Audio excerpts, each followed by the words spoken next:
Yeah, I'm on the call. When did you tell me that you're not coming? You didn't hello even send any email or anything. Ma'am, आपने मुझे call KIA था। मैं call पे आपको बता रहा था कि मेरी मेडिकल इमरजेंसी है, तो मुझे कुछ दिन लगेंगे। नहीं तो मैं फिर भी अगर नहीं हो सकता तो मैं ठीक है, मुझे रिजाइन दे दो। शुभम ऐसा ही बोल रहा था। शुभम, आप जब क्लाइंट साइड जाते हो, ठीक है, आपको एचआर ने कुछ कंसर्न पॉइंट बोल रहे कि आपका जो भी कम्युनिकेशन होगा एवरीथिंग ऑन मेल होना चाहिए। हाँ छुट्टी के लिए भी होगा या कोई भी कंसर्न होगा, राइट? हाँ आपको बताया था कि वो सब कम्युनिकेशन आपको मेल पे रखना है। हाँ रखा है। तो आपने क्यों मेल नहीं किया? नहीं, मैम को बता दिया था तो मैम ने ठीक है बोल दिया। मैं वही बोल रहा हूँ। पता नहीं है, you need to put an email.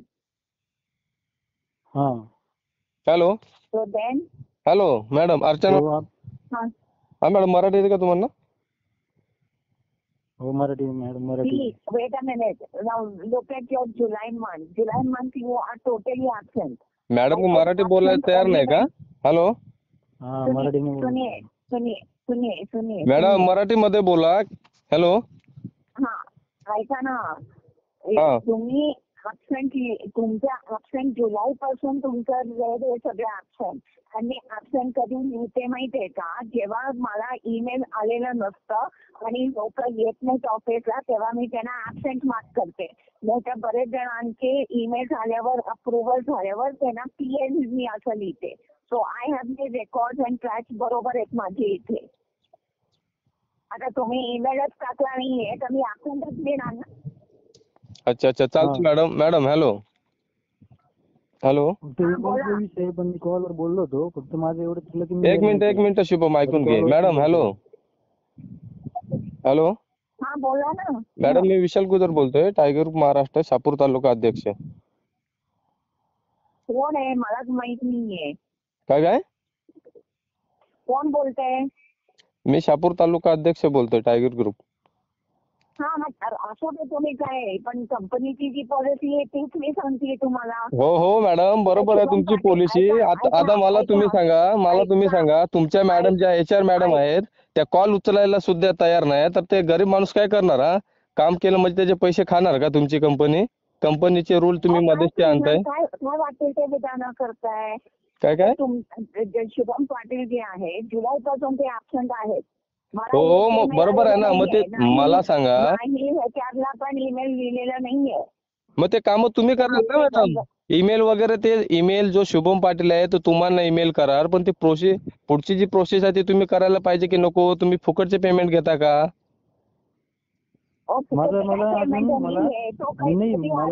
विचारा ना त्याला. नाही मॅडम एक मिनिट. नाही शुभम पाटील मला सांग, तू ईमेल केला का मॅडमला? मी ईमेल म्हणजे ईमेल नाही केला होता. कॉलवर बोललो होतो. मी सगळं स्पष्ट सांगितलं होतं माझी मेडिकल इमर्जन्सी आहे. सो मला एक तर 5-6 दिवस लागतील किंवा मग मी एक तर येणार नाही. बर तिथं स्टॉप होतं. सीधा बात होती. मग त्यानंतर मॅडमने HR मेल केला की शुभमची जी सॅलरी आहे म्हणजे माझी महिन्याची सॅलरी जी 3 दिवसात येणार होती ती स्टॉप करा असं म्हणत होते. मग कशा करता स्टॉप करायची? आता तू सांगितलंय ना, कारण का माणूस आहे, माणूस चुकतोय ना. माणूस चुकीचा कटपुतला, पण काहीतरी समजून घेतलं पाहिजे. आता माणूस समजा तुमच्या कंपनीमध्ये डेट झालं तर त्याला जिम्मेदार कोण राहणार? हॅलो हॅलो मला काय विचारतोय हो? मी आता जुलै पासून तो नाहीये तर त्यांनी ईमेल टाकला नको होता का? हो मॅडम, ते तुमचं म्हणणं बरोबर आहे ना. पण आता मॅनेजर पण म्हणतात ते माझ्याकडे नाही, आणखी म्हणतात ते HR मॅडम कडे आहे. पण HR मॅडमचा पण काहीतरी अधिकार असणार ना. तुम्हाला बसवले त्यावरती म्हणजे तुम्ही हँडल करायला पाहिजे काही गोष्टी. जुलै पासून पाठवलंय ते. मला ऐका एक मिनिट मॅम, मी HR ला सांगितलं. HR ने मला क्लिअरन्स फॉर्म पाठवला. मी क्लिअरन्स फॉर्म बोलून घ्या मग परत. मग ती मॅडम तो फोन तर उचलायला पाहिजे. HR मॅडम ज्या आहेत ना त्या कॉल सुद्धा उचलत नाही. मी कालपासून कॉल ट्राय करतोय. मग कोणाला फोन करणार आहे? मला HR ला कॉन्टॅक्ट करायला लावला, मी HR ला कॉन्टॅक्ट करतो. पण HR कॉल रिसिव्ह करत नाही तर कसं करणार? मला सांग शुभम, तू आता कुठे? मी आता इकडे धुळ्याला आहे माझ्या गावात. धुळे जिल्ह्यामध्ये का? मुंबईला कधी येतोय तू? मुंबईला त्या फिक्स नाही पण मॅडम मी काय म्हणतोय काहीतरी मार्ग काढून द्यायला. आता ते HR मॅडम बोलायलाच तयार नाही तर सांगा काय कसा मार्ग निघणार? नाही. आणि मॅडम मी क्लिअरन्स फॉर्म भरून दिला. बहुतेक सर हाँ मैम बोलिए। हाँ अभी क्या मीन like see I got the July records and he's been totally absent. Okay, he's not sent any email or anything. They're not ready to accept that. I mean he's saying the other guy is saying yeah I mean yeah that is correct, that's okay, and the HR is not calling. तर आता काय I mean I don't know what to do guys. Ma'am मैंने भी उनको वही बोला कि उन्होंने अगर स्मूथली एग्जिट किया होता तो कोई प्रॉब्लम ही नहीं था। उन्होंने भी पॉलिसी ब्रेक करके ये किया है। नहीं सर हाँ, अभी तो मतलब वही तो ना। मैं एक्सेप्ट कर रहा हूँ मेरी गलती थी कि मैंने मेल नहीं किया, बट सर अभी सिर्फ उसी बात के लिए मैंने अभी क्लियरेंस फॉर्म भी फिल किया तो वो भी रिस्पॉन्ड नहीं करे HR मैम। क्लियरेंस फॉर्म तो फिल किया ना मैंने अभी, सिर्फ एंड डेट की बात है सर, दूसरा कोई नहीं प्रॉब्लम। मेरा फ्यूचर की हिसाब तो सोचो सर आप मेरा। आपके एग्रीमेंट में कंपनी क्लोज ज्वाइन नहीं क्या किया था? होगा सर। मैं वही बोल रहा हूँ शुभम देखो, आज इनिशियली है ना कोई बंदे को है ना इनिशियली कोई हाथ नहीं पकड़ता। ये जो हमारा जो आपको भी मैंने बताया था कि हमारा ट्रेनिंग कॉस्ट है कितना है अपना, हम लोग पेड सर्विस भी दे रहे हैं यहाँ पे कस्टमर को, स्टूडेंट लोग को। आपको ये सब पॉइंट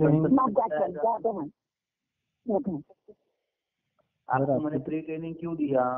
आपको मैंने प्री ट्रेनिंग क्यों दिया 3 मंथ 4 मंथ? आप बताओ। हेलो भौतिक सर, मैं क्या बोल रहा हूँ, आप करने वाले हैं या नहीं करने, ये खाली मेरे को बताओ। देखो सर मैंने आपको पहले बोला कि मेरे साइड से जो भी इन्फॉर्मेशन आपको लगेगा मैं देने के लिए रेडी हूँ। हाँ। बट मेरे साइड वो कंसर्न मेरा नहीं है, एग्जिट पॉलिसी मेरा नहीं है, ऑनबोर्डिंग मेरा नहीं है, ठीक है। अच्छा मतलब ये जो है HR करेगा ऐसा बोल रहे हो ना तुम? यस। अच्छा तो HR रिस्पॉन्स नहीं दे रहा है, ठीक आहे शुभम? हाँ चालेल, कॉल कट कर, मी तुला मार्ग सांगते, ठीक आहे? हो ठीक आहे। हाँ तुम्ही ते केलेलं का HR मॅडमला ईमेल HR वगैरे? मॅडमला मी फॉर्म मॅमने मला फॉर्म दिला होता की सगळं क्लिअर करायला, तर मी तो फॉर्म भरून सेंड केलाय मॅडमला। हा तर ती बोलली की मॅनेजरचं बी आता सगळं फॉर्म सगळं तिने फक्त एवढं सांगितलं करून दे होऊन जाईल म्हणे। बर मग आता फॉर्म फिल केला गेला तर आता नंतर एक नाटक सांगते की ते मॅनेजर कडून परमिशन घे, ते भौतिक सर कडून। आता तो भौतिक सरचं बी काही ऑब्जेक्शन नाही, तो काय म्हणला की HR ला सांग। अच्छा, आणि हे HR मॅडम मराठी आहेत का? हा मराठी, पण तरी ती मराठी माणसाला मदत करत नाही, एवढं बेकार आहे ती। कुठे राहते मॅडम? ती तिकडेच राहते दहिसरला, बोरिवलीला, मुंबईमध्ये। अच्छा का? हा ती नवीनच आलेली आहे, 6-7 महिने झाले तिला। अच्छा अच्छा, तू किती वर्षापासून तिथे काम करत होता? मला 3-4 महिने झाले होते। आणि अच्छा. विषय काय तिथं, आता मी डिग्री केली इंजिनिअरिंग हा हा आणि तिथे पेमेंट आता 10,000 पेमेंट आहे। 10,000 हा इंजिनियर करून 10,000 पेमेंट? हा आणि ते ट्रेनिंग जो सांगतोय ना तो सर, ट्रेनिंग दिली होती 3 महिन्याची, तर ती ट्रेनिंग वगैरे जी ना ती स्वतःहून करायची होती। बर म्हणजे युट्यूबवर बघून, गुगलला बघून ते 3 महिने टाइमपास वेस्ट करायचे होते। मला ते कळलं, नंतर कळलं तेव्हा। तर ते 3 महिन्यामध्ये पेमेंट किती होता, 5,000 बरं का। अरे तर मग बापरे. आता हे 2 महिने ते मला पुण्याला पाठवलं त्यांनी, बँक ऑफ महाराष्ट्रला। हा आता तिथे 9-9, 10-10 वाजेपर्यंत म्हणजे 12-12 तास ड्युट्या करायला लावायचे ते। बर तर मग 10,000 मध्ये 12 तास ड्युट्या आणि ते बी पुण्यात राहायचं, हा तर कसं परवडणार आहे। बर तर मग मी सोडलं ते। मला थोडी इमर्जन्सी आली, मेडिकल इमर्जन्सी, घरी थोडी आजारी होती, हेल्थ इश्यूज चालू होते, तर मग मला घरी यावं लागलं। तर मग त्यानंतर मग मी इथं बँकेत जॉईन करायचा विचार केला। म्हणजे ते मला तरी इथं 25-30 भेटत होता ना इकडेच गावाकडे, तर मग ते 10,000 मध्ये काय परवडतं दादा, तुम्हीच सांगा आता। तेच ना, आता इंजिनियर करायचं आणि 5 आणि मग 10,000 रुपये? आणि त्यांचं एवढं बेकार, म्हणजे ते असं म्हणतात 2 वर्ष आम्हाला सोडून जाऊ नका, 2 वर्षापर्यंत तिथंच थांबा। आणि ह्या असं कंपनीमध्ये काय बनायचं? म्हणजे एक कंपनी होती ना ती? हा कंपनी, हा मग काहीतरी असेल ना त्यामध्ये? म्हणजे ती IT कंपनी आहे ती, कॉम्प्युटरची। IT कंपनी आहे का? हा अच्छा अच्छा, पण IT कंपनी बोलली तर पेमेंट चांगलं असतं ना मित्र?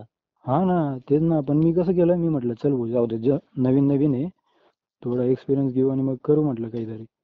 पण ते तर डायरेक्ट म्हणजे आणि इन्क्रीमेंट पण नाही आहे 1 वर्षानंतर. ठीक आहे आपण 1 वर्ष कंटिन्यू करून घेऊ. थोडं 20-25 होऊन जाईल पुढच्या वर्षी. पण असं पण नाही, इन्क्रीमेंट बी नाही देत. काहीच देत नाही. मग मी नंतर ठरवलं आणि घरचे पण बोलायला लागले की काय म्हणे तू तिथं करतोय पण मग घरून पैसे द्यावे लागतात. एक तर परिस्थिती एवढी भारी नाही माझी. तर मग म्हणून मग सोडावं लागलं मला ते. पण मग हे त्याचा म्हणजे गैरफायदा घेतात. म्हणजे मजबुरी असते ती समजून नाही घेत माणसाची. आता त्यांना फक्त एंड डेट टाकायला लावतोय मी. दुसरं काही बोलतोय का पीएफ मध्ये? हा हा चालतंय तेच चालतंय. तेच ना. मग आता कसं करायचं म्हटलं भाऊ, म्हटलं ते काही समजत नाही. अच्छा त्याच्यामुळे कसं आहे ते पीएफ मुळे ना दुसरी कंपनी जॉईन करायला बी प्रॉब्लेम येतो. अच्छा अच्छा. आता 3 महिन्याचं पेमेंट पीएफ बोललं तर किती असेल तरी पण तुमचा अंदाजे? पीएफ तुम्हाला 1च महिन्याचा दिला होता. हा. म्हणजे 1च महिन्याचा आहे ते 2000 आहे. अच्छा अच्छा. म्हणजे जोपर्यंत इकडचं ते एंड डेट टाकत नाही तोपर्यंत पीएफ ला प्रॉब्लेम येणार. हा, पीएफ निघणार नाही, पैसे निघणार नाही 2000. आणि त्यातल्या त्यात जर दुसरी कंपनी जॉईन केली ना तर मग दुसरी कंपनीने चेक केलं पीएफ चालू आहे व्हायचं अजून पण. मग त्यांना असं वाटेल की हा अजून पण तिथं काम करतोय आणि परत इथं पण करतोय. मग दोघी ठिकाणी चालत नाही ना ते. असं एंड डेट टाकली म्हणजे याने तिथं काम करणं बंद करून दिलं बुवा असं. संपलं. या असल्या कंपन्या ना बंद कराव्या लागतील. हा ना, लय फ्रॉडगिरी झालं. आता माझे 2 मित्र आहेत ते पण त्यांना पण जायचंय सोडून. पण तरी हे ना एकदम फोर्सफुली तिथं राहू द्यायला लावताय ते. हा का? म्हणजे जबरदस्ती करतात. हा, जबरदस्ती करतात की तुला हे भेटणार नाही, ते भेटणार नाही. जसं आता नाटकं करतायत ना तसं. अच्छा अच्छा अच्छा. असं का? हम्म. चालतंय. आपले मोठे अध्यक्ष आहेत त्यांचा नंबर घ्या. कोणाचं? सचिन भाऊ का? हा हा भाऊ. नाही नाही, आपलं बोरिवलीमध्ये. हा बोरिवली चालेल. हा हा. तिथल्या आपल्या अध्यक्षाला बोलून तुमचं मॅटर सॉल्व्ह करू. हा हो हो. का मग भाऊ तुम्ही पण थांबता मग इथं आपलं याच्यात काय म्हणतो कॉन्फरन्सला? जर भाऊ बोलले तर तुम्ही समजावू शकता व्यवस्थित. नाही नाही भाऊ बोलतील ना. कारण काय मी भाऊंसोबत आता जस्ट म्हणजे बोलणं झालंय माझं. हम्म. बोला तुम्ही काय बोलतात बोला. रिटर्न मला कॉल करून सांगा. हो हो. ठीक आहे ठीक. धन्यवाद हा भाऊ. ओके.